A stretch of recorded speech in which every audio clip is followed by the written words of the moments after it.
समय की बात है। एक जंगल में एक शेर और एक गीदड़ रहता था। वे दोनों अच्छे मित्र थे। वे जब भी शिकार करते वे दोनों मिलकर भोजन किया करते थे।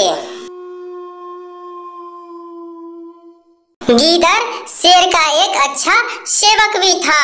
वह शेर की अच्छी तरह सेवा किया करता था। एक बार जंगल में शेर का सामना एक भेड़िया से हो गया। वे दोनों अपने अपने शक्ति के घमंड में चूर थे। दोनों में बहुत युद्ध हुआ। युद्ध होते होते शेर उसमें हार गया। शेर के शरीर का कई हड्डियां टूट गई। वह जान बचाकर वहां से गुफा की ओर भागा जहां वह रहता था। शेर गुफा में जाकर बैठ गया। उसका चलना फिरना दुश्वार हो गया था।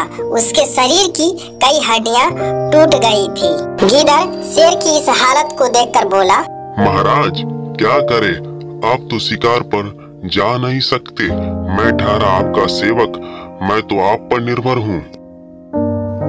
ऐसी स्थिति में मेरा शिकार पर जाना संभव नहीं है, लेकिन यदि कोई जानवर मेरे निकट आ गए तो अब भी मुझ में इतनी शक्ति है कि अपने पंजे के एक बार से उसके प्राण हर सकता हूँ। तुम किसी जानवर को बहला फुसलाकर मुझ तक ले आओ, मैं उसे मार डालूंगा और फिर हम दोनों अच्छी तरह भूख मिटा लेंगे।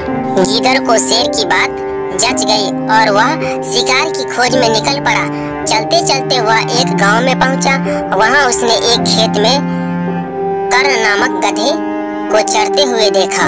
उसे देखा वह सोचने लगा कि इस गधे को किसी तरह शेर के पास ले जाऊं तो कई दिनों के भोजन की व्यवस्था हो जाएगी। वह गधे के पास गया और मीठा स्वर भरकर बोला, अरे मित्र, क्या हाल बना रखा है। पहले कितने मोटे तगड़े थे, इतने दुबले पतले कैसे हो गए। लगता है धोबी कुछ ज्यादा ही काम ले रहा है। गीदड़ ने गधे की दुखी रग पर हाथ रख दिया। गधा दुखी स्वर में बोला, सही समझे मित्र, मैं बड़ा दुखी हूँ। धोबी मुझसे आवश्यकता से अधिक काम लेता है और कुछ गलती हो जाने पर खूब पीटता है। ऊपर से खाने को भी कुछ भी नहीं देता है। इधर उधर चलकर किसी तरह मैं अपनी भूख शांत करता हूँ, इसलिए मेरा ऐसा हाल हो गया है। गीदड़ ने मौके की नजाकत समझ ली और कहने लगा, मैं तुम्हारा दुख समझ सकता हूँ मित्र। वैसे तुम चाहो तो मैं तुम्हें एक ऐसे स्थान पर ले जा सकता हूँ जहाँ हरी घास का विशाल मैदान है। तुम वहाँ जी भरकर घास खा सकते हो। ये तो बहुत अच्छी बात कही मित्र, किंतु वहाँ जंगली जानवरों का भय होगा। प्राणों पर संकट आ गया तो मैं यही ठीक हूँ। जो भी प्राप्त हो रहा है कम से कम सुरक्षित तो हूँ। अरे मित्र, क्या बात कर रहे हो। मेरे होते हुए तुम्हें किस बात का भय है। वह पूरा क्षेत्र मेरे अधीन है। वहाँ कोई तुम्हें हानि नहीं पहुँचा सकता। तुम निर्भय होकर वहाँ के घास के मैदानों में चर सकते हो। और एक बात तो तुम्हें बताना ही भूल गया, वहाँ 3 गर्दभ कन्याएं भी रहती है जो अपने वर की खोज में है। संभवतः वहाँ तुम्हारी बात भी बन जाएगी। गधा उसकी बातों में आकर उसके साथ चलने को तैयार हो गया। गीदड़ उसे लेकर उस स्थान पर पहुंचा जहां शेर बैठा हुआ था। गीदड़ को गधे के साथ आते हुए देख शेर खुश हो गया और अपनी सारी शक्ति जुटाकर उठ खड़ा हुआ ताकि गधे का शिकार कर सके। इधर गधे ने जैसे ही शेर को उठते हुए देखा वह वहां से भाग गया। शेर में इतनी शक्ति ही नहीं थी कि वह उसका पीछा कर सके। गीदड़ को शेर पर बहुत क्रोध आया कि हाथ में आया शिकार उसने यूं ही जाने दिया। महाराज, अब मुझे समझ में आया भेड़िया ने आपको पटकनिया कैसे दिया। आप में तो गधे का शिकार करने का भी साहस नहीं है, इसलिए भेड़िया ने आपको पटकनिया दिया था। शेर लज्जित होकर बोला, क्या करूं, मैं झपटा मारता उसके पहले ही वह भाग गया। मेरे पंजे का एक बार भी लग जाता तो वह बचकर नहीं जा पाता। तुम उसे किसी तरह एक बार फिर ले आओ। अब की बार मैं दबोच ही लूंगा। उसे दोबारा लाना बहुत कठिन है, फिर भी मैं प्रयत्न करूंगा, किंतु इस बार वह आए तो बच के जाने न पाए। फिर वह गधे की तलाश में निकल पड़ा। कुछ दूर जाने पर उसने देखा कि गधा एक पेड़ के नीचे सुस्ता रहा है। वह उसके पास गया और बोला, क्या हुआ मित्र, तुम वहाँ से क्यों भाग आए?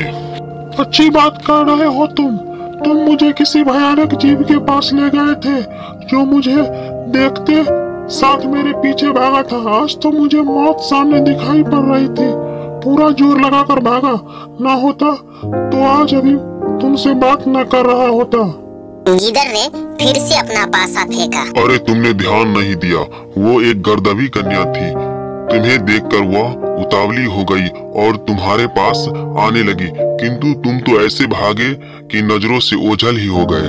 अब वह तुमसे पुनः मिलने की आस में बैठी है। मुझे तुम्हें लाने के लिए भेजा है। वो तुमसे मिलना चाहती है। कदाचित वह तुम्हारे प्रेम में पड़ गई है।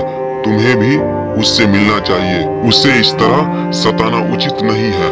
गधा फिर गीदड़ की बातों में आ गया और उसके साथ फिर जंगल की ओर चल पड़ा। शेर वहाँ घात लगाए बैठा था। इस बार उसने गलती नहीं की। जैसे ही गधा उसके निकट आया, उसने अपने पंजों का शक्तिशाली वार किया और गधे का प्राण हर लिए। गीदड़ और शेर के भोजन का प्रबंध हो चुका था। दोनों बहुत खुश थे।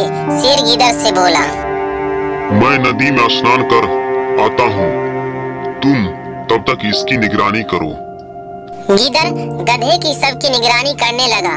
शेर नदी की ओर चला गया। उधर शेर को स्नान करने में देरी हो गई और इधर गीदड़ भूख से व्याकुल हो रहा था। आखिर उससे रहा ना गया और उसने गधे का कान और दिमाग खा लिया।